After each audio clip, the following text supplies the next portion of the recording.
And let's head right now to Copenhagen. And joining us, a member of the American Climate Delegation, we have Congressman Jay Inslee of Washington State. Good afternoon to you. I guess good evening your time. Thanks for joining us. You bet.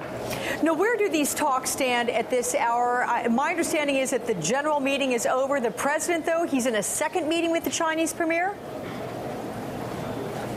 Well, that's what's being reported. And I got to tell you, I'm very happy that we have a person with the courage, as the president has had, to come to Copenhagen and really being involved in brass tacks, tough negotiating with other chiefs of state. This is really unprecedented to have presidents engaged at this level trying to actually reach meaningful progress here. And that's what's going on right now. It's real tough negotiations about making sure that we have a verifiable system to make sure that when China and other countries make commitments, they're actually fulfilled. Making sure that we have a meaningful way to make sure we get progress with the developing world to make sure when we spend money that, in fact, it helps the climate change. So we're seeing this isn't beanbag right now. These are very, very heavy-duty negotiations, and I hope that they are successful. One way or another, I can tell you there's been progress here.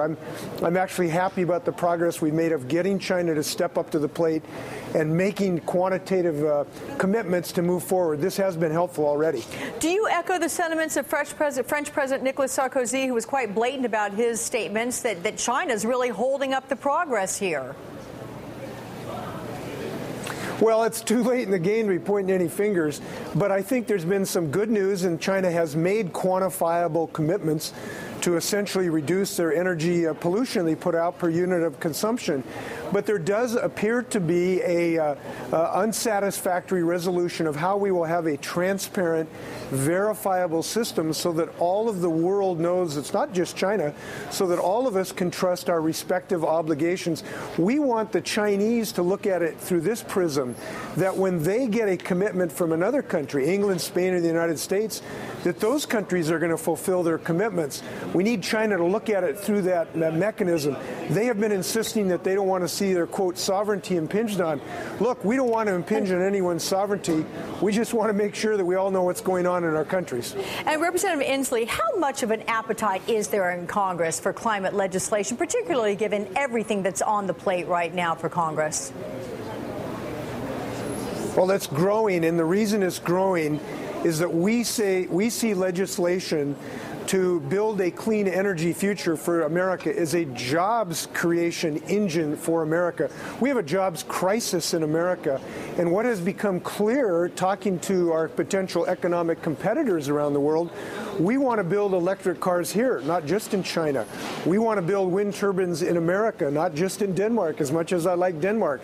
We want to build solar systems here, not just in Spain. The greatest economic driver of job creation is a clean energy program. And that's why we passed a clean energy bill in the House, and that's why I believe we can pass it in the U.S. Senate. This is the best job creation prospect we have. We need to seize it. We can't let the rest of the world get ahead of us, frankly. We're in a race with China right now, not just to solve global warming, but to get the jobs of the future. We want them in good old U.S. of A. All right, we'll talk jobs, and certain people will listen no matter what their viewpoint. Representative Jay Inslee of Washington State, safe travels home. Thanks so much. You bet.